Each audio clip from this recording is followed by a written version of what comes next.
मैं जानता था कि कौन आदमी आ रहा है और कौन आदमी जा रहा है।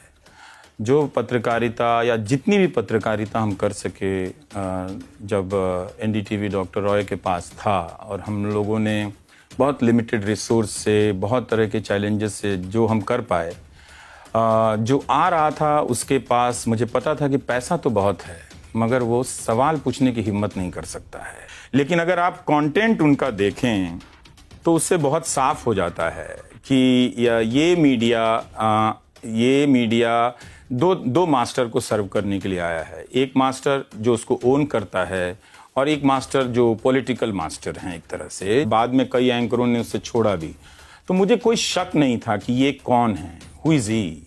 धरती पे जितने भी न्यूज़ चैनल है वो खरीद सकते हैं पर मोदी सरकार से सवाल नहीं पूछ सकते हैं। For people who are unfamiliar with the Indian media space, characters like Arnab Goswami, we've seen him get into an argument with a student leader, declare, as though he's issuing a certificate of some kind, that this guy is an anti-national. Someone's going to call your bluff, and we are calling your bluff tonight. Someone's going to name you as anti-national, and I'm naming you as anti-national tonight. Shortly thereafter, someone takes a shot at that student leader. Yeah. Who gave these anchor people the power, whether it's real or imagined in their heads, to do this kind of thing? Who invested them with that power? इससे मैं भारत में फर्जी degree बांटने वाले बहुत institutions हैं। सो news channel में भी फर्जी सर्टिफिकेट बांटने वाले एंकर आ गए। And this anchor, particular anchor you ask about, उसको भी याद नहीं होगा कि कितने लोगों को एंटी नेशनल बोला है, कितने लोगों को गद्दार ट्रेटर बोला है, कितने लोगों को आतंकवादी बोला है।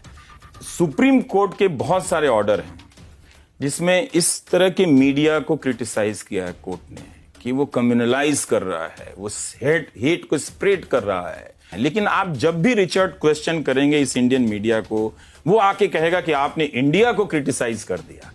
जब 2014 आया उसके बाद जिस तरह से सैकड़ों न्यूज़ चैनल ने दिन रात कम्युनल एजेंडा समाज में फैलाना शुरू किया, तो जो कॉमन मासेस था वो बहुत इनोसेंट था। वो 2014 के पहले मीडिया को जिस लेगेसी से देख रहा था, जिस ट्रस्ट से देख रहा था, 2014 के बाद उसी ट्रस्ट से देख रहा था और वो उसके ट्रैप में फंस गया और विश्वास करने लगा कि एक धर्म के लोग हमारे लिए खतरा हैं।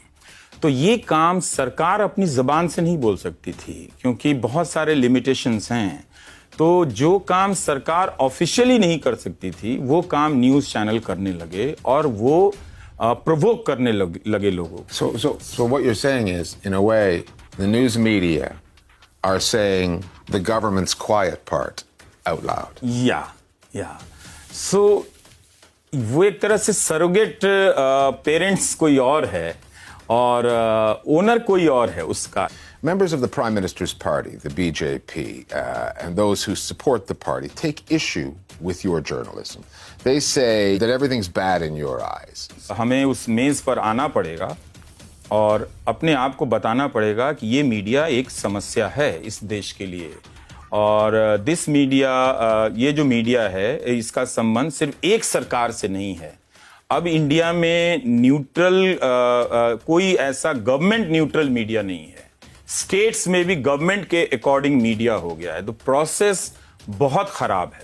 You cannot repair this mainstream media, but I have an idea for this mainstream media. I want to appeal to BJP, please merge this mainstream media with their fold, and like you have many subsidiaries in your organization like Women's Front, Traders Front, and Youth Front. You just have Media Front so also. You're saying make it official. Yeah, make it official and merge this media with BJP. I do not see that anyone has a resource and capacity to change this mainstream media. We have to create a new kind of mainstream media if we think that media is a necessary companion of any good and sober democracy, Richard. Oh, especially a democracy that calls itself Yeah. the world's largest democracy. Yes. Ravish Kumar, it's been a pleasure. We wish you the best of luck on YouTube with your journalism in the future. Thank you, Richard.